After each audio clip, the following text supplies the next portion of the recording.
Pessoal, estou chegando, aguardando vocês. Bem-vindos, bem-vindos. Então, hoje o tema é bastante difícil para quem tem mãe narcisista.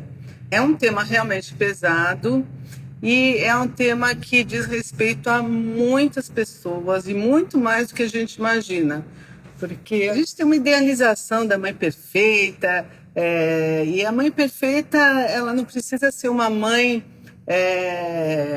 daquelas mães de fantasia. Ela precisa ser uma mãe suficientemente boa. E o que será que é uma mãe suficientemente boa? É uma mãe que conecta, é uma mãe que sente o que a criança, o nenê está sentindo, que, em resumo, é uma mãe empática. Mas é uma mãe também que tem a sua própria vida, que tem os seus desconfortos, que tem as suas alegrias e que, com isso, vai dando um modelo saudável de vida humana para os filhos. Mas existe, infelizmente, em paralelo, outros tipos de mães. E esses outros tipos de mães a gente conhece por vários outros tipos de transtornos, e são transtornos que muitas vezes não são palpáveis. Então, mesmo a psicologia, a psiquiatria, custou para entrar em contato com essas mães terríveis. Existe um arquétipo, né, que a gente chama arquétipo da mãe terrível, que é aquela mãe que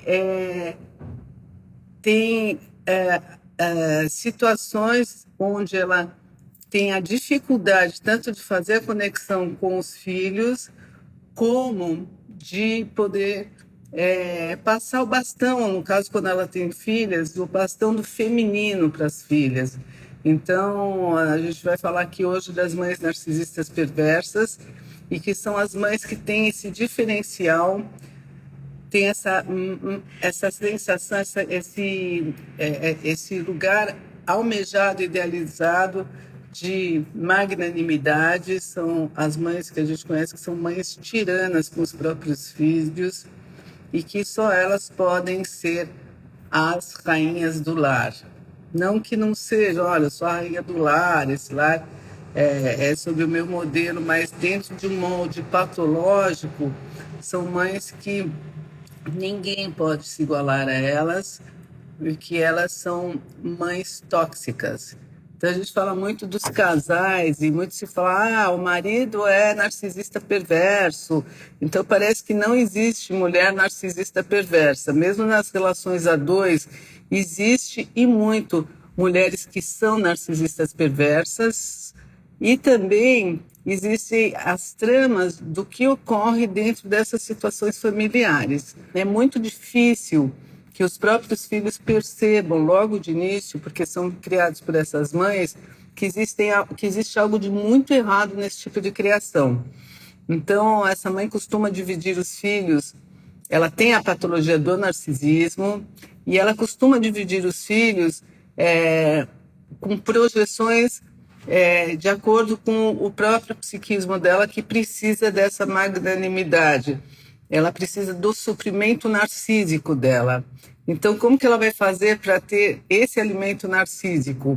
Como que ela vai fazer para se perpetuar na magnanimidade que é insaciável, que ela sempre precisa? Então, o que acontece com o narcisista perverso?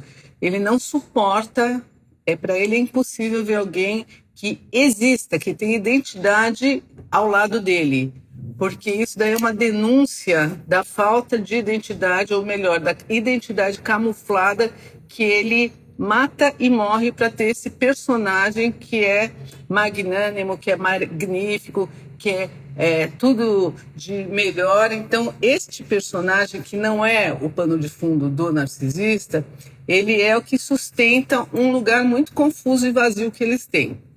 Mas o que acontece? Quando essa mãe, a gente vai falar da mãe narcisista, quando essa mãe ela tem esse tipo de patologia, o que ela vai fazer no lar dela?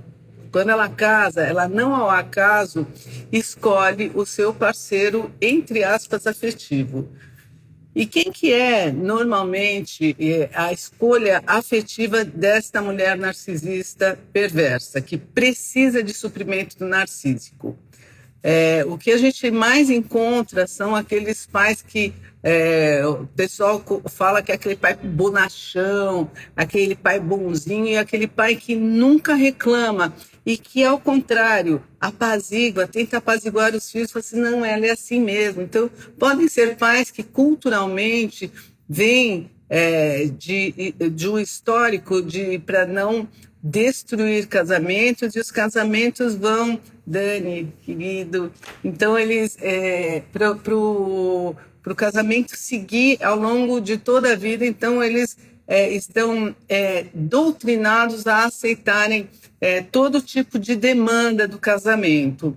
Existe isso também, e existe também uma não clareza de com quem que essa pessoa está casada. Mas o que costuma acontecer é que esses maridos de parceiros de narcisistas perversos, eles costumam ser co-narcisistas. O que significa co-narcisistas?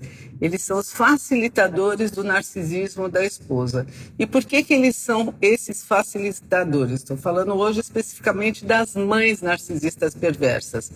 Por que essa narcisista, essa mulher, essa mãe narcisista perversa, ela vai escolher esse parceiro? Porque ele é um parceiro que também tem um medo de abandono. Então, ele vai facilitar o caminho da abusadora, do reinado desta mãe, porque ele vai fazer vista grossa, porque ele também não quer ser abandonado por ela. Então, ele também está como refém desta trama. E por conta disso, ele se cala muitas vezes, ele avisa os filhos para deixarem, entenderem essa mãe, que ela é assim mesmo, porque eles não suportariam confronto com essa mãe. Então eles são reféns de um relacionamento abusivo e precisam, por conta deste medo de abandono, negligenciar os abusos que essa mãe faz, e de maneira muito impactante e muito forte e muito drástica com os filhos. Agora a gente vai passar para o tratamento com os filhos. Então a gente já falou que essa mãe escolhe esse marido, esse pai, que ele vai fazer parte daquele que abana, né, a rainha. Então é a rainha que é tirana nesse reinado dela, inclusive com esse marido. Como que ela vai tratar os filhos? Ela vai tratar esses filhos... primeiro, uma das coisas principais que ela faz é dividir para conquistar, dividir para reinar. Então, nesse tipo de lar, todas as mães narcisistas... Gente, só uma coisa, eu estou dando todos os detalhes, depois eu vou para as sutilezas dos abusos, tá? Eu estou dando a grosso modo e eu vou deixando cada vez mais sutil esse tipo de abuso. Então, a grosso modo, essas mães dividem para reinar, dividem para conquistar. Então, se elas têm dois ou mais filhos, ela sempre vai colocar um contra o outro. Por quê? Porque um vai ser o predileto dela, e ele precisa ser o predileto dela naquele momento, porque todos têm medo do abandono dessa mãe. Essa mãe ameaça de abandono, ameaça de rejeição, e até rejeita quando é o bode expiatório, o filho do bode expiatório, que eu já vou falar. Então, ela age colocando um filho contra o outro, dizendo quanto o outro não é legal e quanto que esse é legal, e ele precisa estar neste lugar, porque se ele não estiver nesse lugar, ele não tem lugar com essa mãe. E mesmo o bode expiatório, o mesmo, vou explicar melhor. Então, ela vai fazer fofoca entre os filhos, vai comparar os filhos, e vai se sentir vítima do tratamento que ela recebe dos filhos. Então ela é tipo aquilo que a gente fala, é o troublemaker. Então é a pessoa que sempre tem um problema e sempre ela é a vítima de uma situação mal colocada entre os filhos, onde ela se sente vitimada, onde ela não foi tratada como deveria, onde ela fez um escândalo porque ficou ofendida com algo que muitas vezes ela mesma criou. Ela mesma que queria o clima todo. Então, é bom vocês prestarem muita atenção se existe dúvida para ver se toda vez essa mãe faz essas comparações e sempre tem que ter um filho, se tem 3 filhos, é um filho contra 2, ou um filho sempre vai circulando e sempre tem um filho que é o que se fala mal. Sempre tem um que é contra, mas todos entram em competição para ter o amor dessa mãe. E qual que é a função desses filhos não serem amigos? O que costuma acontecer com filhos de mães narcisistas é que não é instalado e não é incentivado o diálogo entre eles, por vários motivos. O principal é que se houver diálogo entre eles, eles podem conversar sobre essa mãe e podem descobrir o que essa mãe está fazendo, tá? Então, é melhor que todos os filhos sejam um contra o outro, que eles não gostem um do outro, que eles tenham uma competição no final das contas para ver quem que é o amor da mamãe. Porque essa mãe ela é muito altiva e é difícil alcançar e deixar ela com bom humor. Então, aquele que deixa essa mamãe com bom humor é aquele que é o escolhido do momento. Então, a gente ouve muito falar que tem o Golden Child, que é o filho de ouro. E ainda assim, mesmo assim, quando tem o Golden Child, que é o filho de ouro, ainda este está no meio de toda essa jogada. Não pense que ele se livra disso, não. Tá? Ele pode estar do lado da mamãe, pode ter aquele incesto afetivo, mas mesmo assim ele fica à mercê de ser o partner, o companheiro dessa mãe, mas ele pode cair nas trevas se por acaso o bode expiatório se libertar embora. Às vezes ele roda o círculo, porque não é nada pessoal com ele, roda a roleta aí e ele acaba sendo o bode expiatório. Então, olha só, quem são esses filhos, né? O que acontece com esses filhos? E depois eu vou falar das sutilezas dos tratamentos. Primeiro tem esse filho que é o filho eleito, que é o filho que é a criança de ouro, onde ele é a projeção de todo o narcisismo inicial da vida dessa mãe, daquele narcisismo perfeito, do ideal da perfeição, que em algum momento foi totalmente destruído, mas renasce através de um filho. Então é o objeto narcísico perfeito, né? Que não tem defeito e que ele está suprido de tudo. É o primeiro, lá quando a gente nasce, que a gente acha que a gente é majestade, que é dono do mundo, que não tem nenhum tipo de arguras, nada que frustre. Então, essa mãe vai perpetuar esse desejo dela, de completude dela, neste filho escolhido.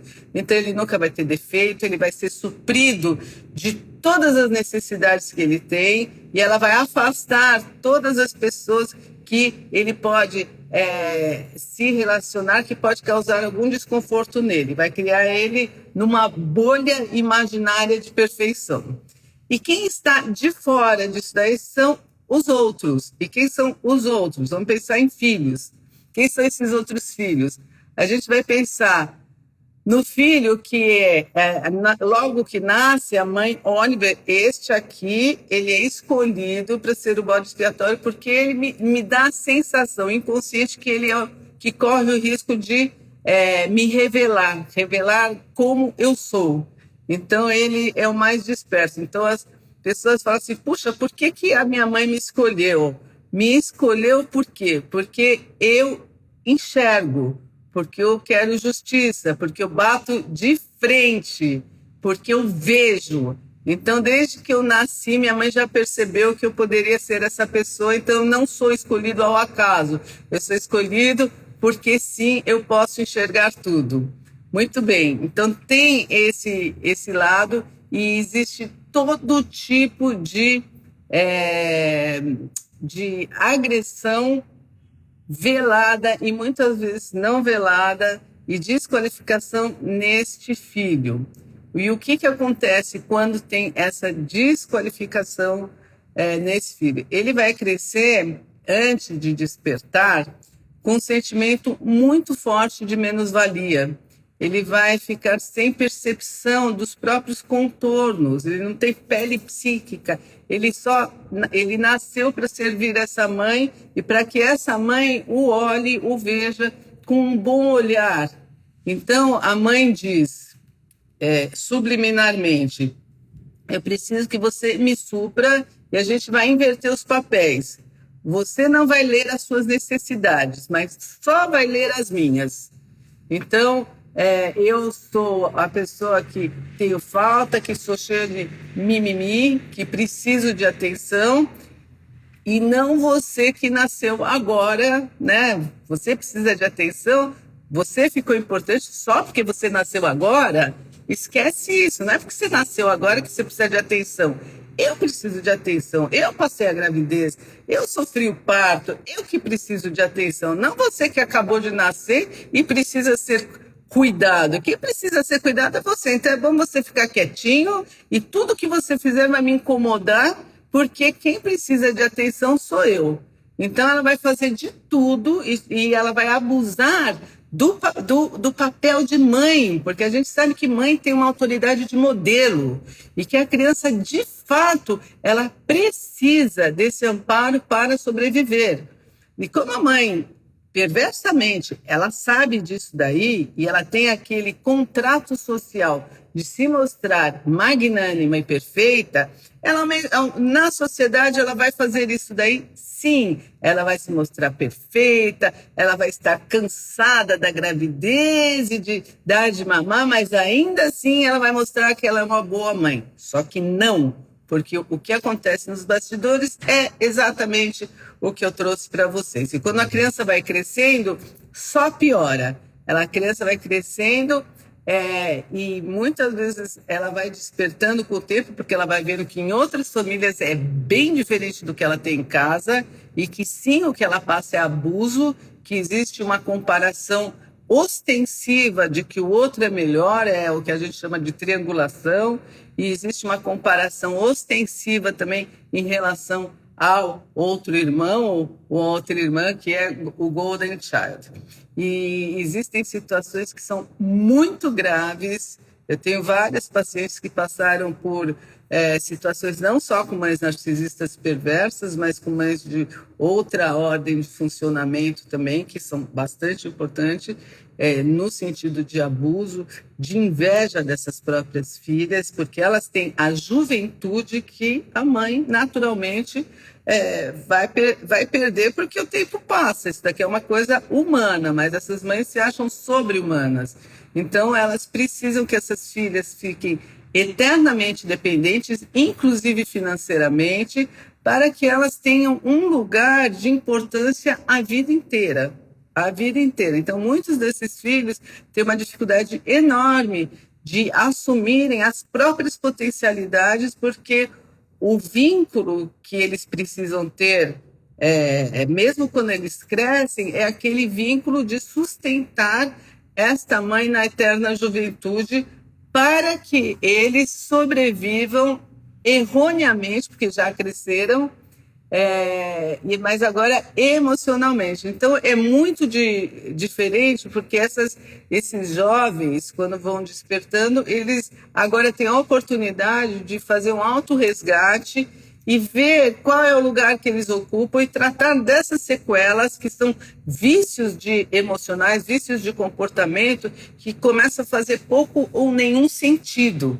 Então, existe uma oportunidade hoje desses jovens, desses adultos, dessas mulheres, filhas de mães narcisistas, de efetivamente quebrarem esse tipo de vínculo adoecido e saberem que elas podem gerir a própria vida, independente do que foi feito com elas, e tratar das sequelas desses pensamentos de menos-valia, que muitas vezes fica recorrente, e desse vício de servir ao outro em detrimento de si próprio. Mas eu gostaria de falar também de outros filhos que parece que são só essas duas polaridades, mas não tem só esses filhos. O filho de ouro gosta de ser o filho escolhido, até porque ele não quer ser denegrido, só que muitas vezes ele não percebe e ele acaba comprando a história da mãe achando que o outro é menos.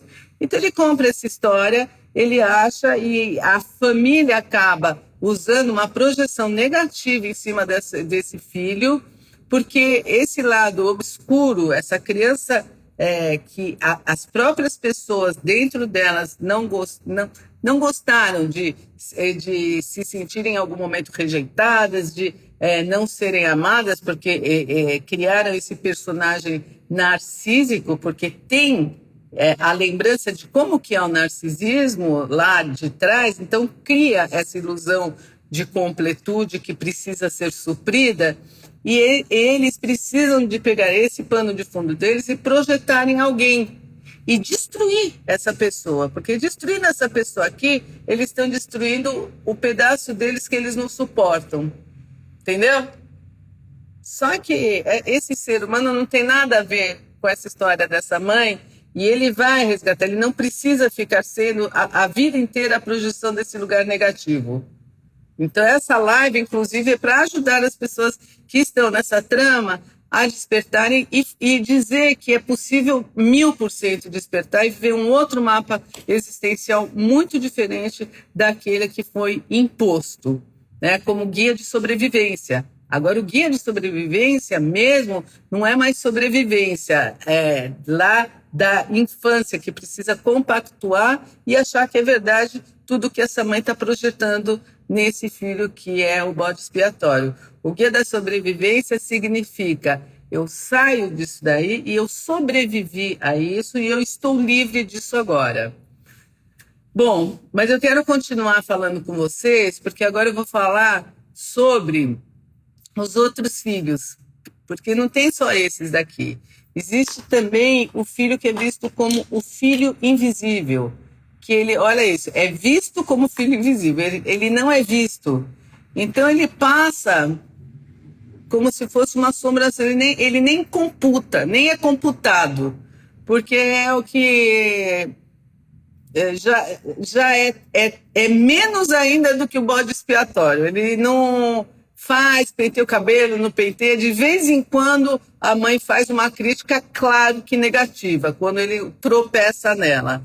Mas ao mesmo tempo é um filho que quer fazer de tudo para ser visto por essa mãe, então ele vai bajular essa mãe, só que nunca vai ter um feedback, uma volta. Olha, eu estou te vendo, que bom que você fez isso. Isso daqui não existe, até porque para essa mãe esse filho não existe, essa filha não existe. Então, o que eu já vi muito desses filhos invisíveis são que, no final das contas, eles acabam mimetizando essa mãe e eles agem como se fosse a própria mãe, num sentido de identificação massiva, até para ter uma identidade mesmo. E também, além desse tipo de filho, tem aquele filho que eu dou o nome de filho Peter Pan, né? Que é o Forever Young, que é aquele que fica sempre jovem e que é o filho que é o mediador. Então ele vai ver todas as arguras, todos os sofrimentos dos irmãos e ele vai mediar as brigas que a mãe tem, as ofensas que a mãe sente, as brigas, as projeções negativas, e ele vai tentar fazer uma mediação em toda a família para que tudo se harmonize e tudo fique em paz. Então ele é o advogado conciliador da família, ele funciona como se ele fosse isso daí. Ele também não entende que ele envelhece, então ele fica casado com a família durante a vida inteira, e ele fica o jovem, o adolescente, a vida inteira que vai mediando e cuidando de todos. Então essa é a função. Dificilmente ele consegue manter um casamento, ele casa, separa, tem uma vida mesmo de casamento de adolescente, porque ele, na verdade, ele está casado com a família dele. Ele não consegue casar com a esposa. Ele pode até ter filhos, mas a família dele é a família de origem, não a família que ele cria a partir de uma vida adulta. Não tem essa vida adulta. E tem, eu falo assim, para quem está chegando agora, que possa rever, porque tem no detalhe todos os aspectos desses filhos, dessas mães que são narcisistas perversas. Agora, nesse processo todo, a gente sabe que existe esse pai. E qual é o papel desse pai? Qual é a função deste pai dentro de toda essa trama enlouquecedora que, inclusive, atinge a ele? O que acontece? Esse pai, o que costuma acontecer é que ele faz uma aliança, principalmente com um dos filhos, ou com todos os filhos, só que também nos bastidores dos bastidores. Então ele fica da idade dos filhos e só que ele fica amigo da rainha, porque ele é o marido da rainha, só que ele vê a dor desses filhos e ele vai tentar apaziguar esses filhos escondido da mãe, dizendo que ela é assim, para aguentar, mas ele jamais vai proteger, ele vai bancar, peitar essa mãe, porque ele também tem medo desse abandono. Ele é um co-narcisista, um facilitador desta mãe. E o que costuma acontecer também, que ele fica mais próximo, no caso de uma filha, e acontece essa espécie de incesto emocional. Então ele fica próximo e como se fosse, entre aspas, essa filha fosse a mulher substituta. Não é nada de mulher substituta, mas fica lá nessa aliança, mas ainda assim ele não consegue salvá-la. Não dá conta. São duas vítimas, são duas crianças que não dão conta dessa fúria enlouquecedora dessa mãe. Muitos desses pais, eles evitam abandonar a família para servir de régua para essa mãe não avançar demais nesse tipo de tortura psicológica e muitas vezes físicas que essa mãe faz com os filhos. Então ele acha que ele sendo o que fica no meio do campo, ele ainda segura a onda dessa história toda. Outros acabam se separando de fato para dar um modelo de diferença de que se pode se libertar desse tipo de trama abusiva. Esses que saem da relação, eles vão ter uma árdua luta para convencer os filhos. Isso daí quando o pai também é um narcisista perverso, acontece com a mãe também, que na hora da separação ocorrem inúmeras situações difíceis, onde tudo que é de adoecimento fica muito mais forte, os filhos acabam ficando mais vítimas das situações, jogando em que time que vai se ficar do que nunca. Eles ficam sendo joguetes de manipulações de pais que já eram abusadores e que agora eles vão fazer muito mais do que eles sempre fizeram, jogando pesado, jogando mais sujo do que eles sempre jogaram para ter as rédeas da situação e continuarem, no caso das mães narcísicas, com os suprimentos narcísicos vindo desses filhos. Então, agora eu vou nessa outra parte que eu tinha falado para vocês, de que tipo de situação, o que essas mães, quais são os labirintos emocionais, o que essas mães costumam fazer em detrimento desses filhos. Existe sim a triangulação, tá? E existem situações, e que é o que acontece na minha maioria das vezes, onde ocorre o que a gente chama de duplo vínculo, que nunca existe uma satisfação do desejo. O desejo nunca é satisfeito, alguma questão que é difícil nunca é resolvida. Então existe uma mãe que é fazedora de problemas e que a filha ou o filho ela reclama de algo e esse filho tenta suprir a reclamação e não satisfaz essa mãe, e essa mãe vira história e começa a ter outra história e outra história, e no fim se desvia do assunto inicial, porque essa projeção negativa ela nunca vai ter fim. Então é uma questão de dizer que ama e de se colocar em sofrimento em relação ao tipo de não amor que essa mãe está jogando, né, nesses filhos, e que, na verdade, é um conto da carrochinha, né? Ela é uma mãe que é extremamente difícil de se lidar, ela tem um temperamento muito forte, é uma mãe irada, dificilmente ela se apazigua, ela normalmente ela fica, eu falo normalmente porque é sequencial, é uma mãe que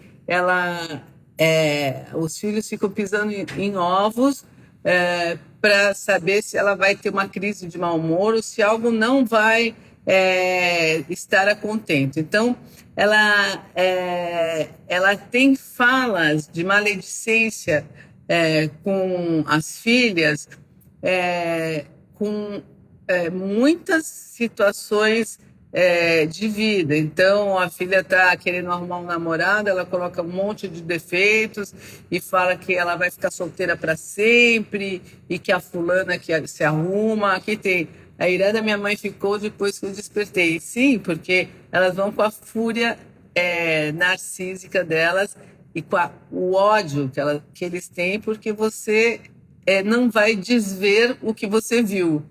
E não vai ter jeito mais. Quando você desperta, você fica incorruptível. Então não tem mais nenhum jeito, nenhuma manipulação que faça você voltar atrás e seja cordata ou se veja de uma maneira negativa, como existe esse tipo de encantamento que desde cedo essas mães abusam e colocam na mente desses filhos. Então, ela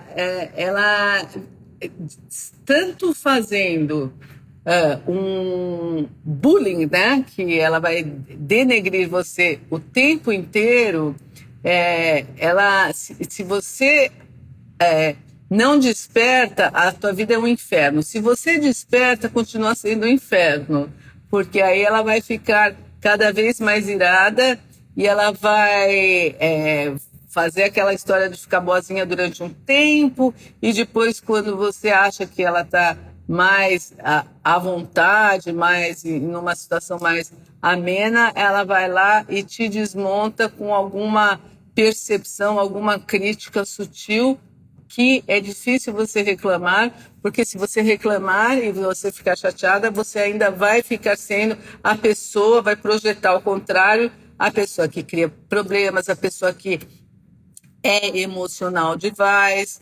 Então, é isso aí, Roberli, morde e assopra, é exatamente isso.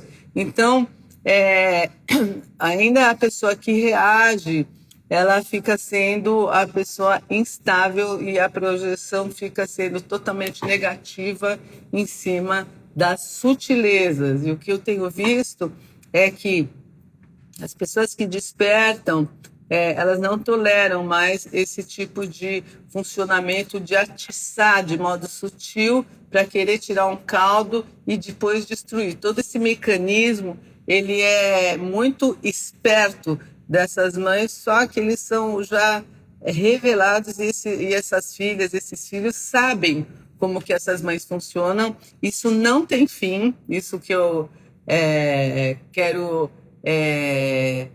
falar para vocês. Então, eu sei de mães já de bastante idade que continuam fazendo climas, continuam naquele lugar onde elas se acham assim, as soberanas da história e vão querer controlar o ambiente até o último minuto da vida delas.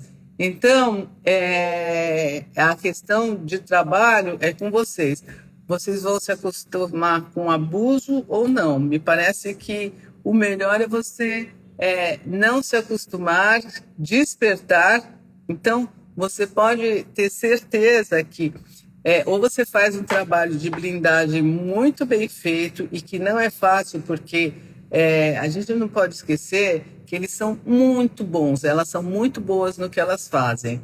E elas têm inveja do teu dinamismo, elas têm inveja da tua juventude, elas têm inveja que, apesar de tudo que elas fizeram, você está correndo com a vida. Então, elas vão querer drenar a tua energia e ficar no lugar de poder, que é mais do mesmo a vida inteira. Então, o que costuma acontecer muito em relação às pessoas que precisam se blindar. Então, tem várias alternativas. Tem pessoas que acabam fazendo, mesmo com as mães, a alternativa do não contato. Não vou te falar que isso daqui é fácil, mas às vezes é uma questão de sobrevivência. Existem pessoas que estavam mais ligadas, por exemplo, com o pai morre, e depois a própria mãe chuta, né, essa filha ou esse filho e acaba não querendo mais lidar com a filha, e ela fica realmente fora de toda a história. E a gente trabalha despertando e mudando essa rede neurológica viciada que aprendeu desde cedo a viver com emoções totalmente disfuncionais, e embora a pessoa vai crescendo e vai se desenvolvendo de uma maneira que existem bastante recursos, bastante situações favoráveis, que é mérito da própria pessoa, esses gatilhos emocionais, essas sequelas emocionais, elas acabam funcionando de modo ininterrupto. E o que o MDR faz? O MDR vai trabalhar essas partes saudáveis, vão ajudar a reprocessar, como se fosse num reprocessador, esses aspectos que eu falo que são fios soltos, que ficam dando gatilhos, né? E que eles, na hora que dá eletricidade, e às vezes a eletricidade fica constante, causando mal-estar na pessoa, esse mal-estar ele costuma possuir muitas vezes os aspectos saudáveis. Então, o MDR ele trabalha com essas redes neurológicas, tirando esse tipo de vício, de comportamento que foi aprendido lá atrás e que traz essas emoções tão difíceis para as pessoas. Então, o não querer ver essa mãe mais é normal? Isso daí ocorre com muitas pessoas que precisam se proteger. Então, às vezes, o tipo de funcionamento dessa mãe é tão adoecido e tão chega a ser uma psicopatia, porque ela é tão enevoada e tão não desperta. A gente fala assim que é como se fosse uma pessoa que está em volta de um circuito cego, e é realmente muito cego, é enlouquecedor para quem está em volta perceber que esse circuito, e tem mães que são muito graves nesse aspecto, e tem mães que têm outras fatias e que são tão perigosas quanto, mas elas aparecem adulando um pouco, mas esse lado sombrio, que faz parte do mesmo bolo, ele aparece constantemente. Então, só que o jeito e a crueldade da fala para com os filhos, chega uma hora que esses filhos não suportam mais e não tem jeito, né? E às vezes os pais, a mãe briga, manda embora, fala impropérios assim gravíssimos, e ainda acha que está nesse lugar de poder só porque é mãe, mas esquece que é um ser humano cruel. Então, não existe, isso aqui não é nenhuma apologia para fazer o contato zero, mas de fato é realmente enlouquecedor, porque elas falam tudo, elas não se desculpam, em hipótese alguma, não reconhecem nada, e aí daqui a pouco elas jogam continuam jogando um fel onde para a vítima se sentir culpada, porque é filha e porque precisa, e daí fica nesse breu. Então, muitas vezes, tem filhas que precisam efetivamente se afastar, porque chega perto esse tipo de dinâmica, ela é avassaladora, ela é enlouquecedora, e o pior de tudo, assim, ela é, de fato, uma das situações mais cruéis que pode acontecer. Mais cruéis no sentido de abusar do nome mãe para situações onde existe muito abuso, muito abuso. Então, tem pessoas que se fortalecem, e não quer dizer que as que se afastam são fracas, não tem nada a ver com isso, tá? Que se fortalecem para poder lidar com esse tipo de adoecimento, Vou falar que é fácil? Não é fácil. Você pode reprocessar, você vai reprocessar em MDR, que eu acho que é a terapia que, na minha opinião, mais funciona. E você pode enxergar o adoecimento, curar as suas feridas, enxergar o adoecimento e saber que você precisa se proteger e se proteger sem culpa. Como que você vai se proteger? Aí vai ser do jeito que for melhor para você. Você pode se proteger se afastando, você pode se proteger achando que você precisa romper, mas aí você está livre para fazer uma escolha decente para você. Você pode se proteger indo, fazendo conversas amenas, usando aquela coisa lá da pedra cinza, falando apenas o suficiente, não contando jamais, dando espaço para contar da sua vida pessoal ou para falar qualquer coisa que tenha emoção. Porque se você falar algo que tem emoção, vai ser esse lugar aí que ela vai efetivamente te quebrar, tá? Então, desde que você tenha clareza de que você precisa sobreviver também, que você tem uma mãe adoecida que não vai mudar, a reação que você tiver está bem feita. Está bem feita. Então, se você quer se fortalecer nesse jeito para continuar lidando com essa mãe como um ato histórico, porque é mãe por causa desse arquétipo da mãe, mas de modo mais distanciado, você vai arrumar um jeito de fazer isso daí. Mas desde que você esteja liberta, entendendo claramente esse adoecimento e que você precisa cuidar das suas necessidades também. E as suas necessidades, em primeiro lugar, é não passar mal. É ler os seus sentimentos. Porque essa mãe ensina você a ler os sentimentos só dela, os sentimentos só dos outros. Então, o passo de maior saúde que você pode ter é ler o que você sente. E você ter uma saúde emocional onde você pode se proteger dela e de outras situações onde você consegue colocar limites saudáveis, tá? E com isso você vai recuperar a sua energia vital. Essa live é muito importante no sentido de vocês saberem como que essas mães funcionam e que sim, esses labirintos emocionais, essas tramas emocionais que podem tirar a percepção de que vocês precisam se proteger por causa desse tipo de abuso do poder dessa autoridade da mãe, onde coloca os filhos em culpa. Esses filhos nunca nem foram cuidados direito. E ainda assim, ela, até o final da vida, acha que ela deve ser a única que deve ser cuidada. A única que precisa ser cuidada. Os filhos foram doutrinados a não olharem para si, só olharem para essa mãe. Então, na hora que você vê que tem sofrimento seu aí, que tem muito sofrimento seu, e que você quer ser vista e que você precisa ser vista, e a primeira pessoa na vida adulta que precisa te ver é você mesmo. Você precisa validar o que você sente.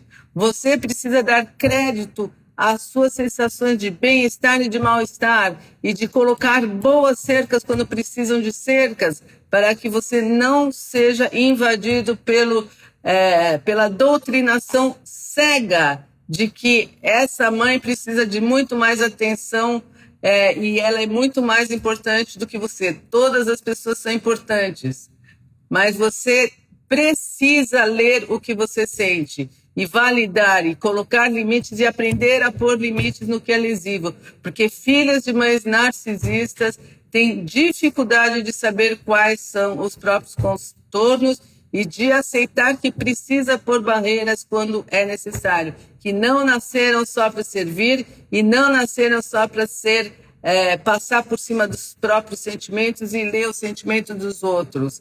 A vida pode ser bem, bem, bem, bem diferente do que isso, tá bom? Então essa é a minha informação de despertamento para vocês, e eu desejo demais, do fundo do coração, que vocês possam pegar essas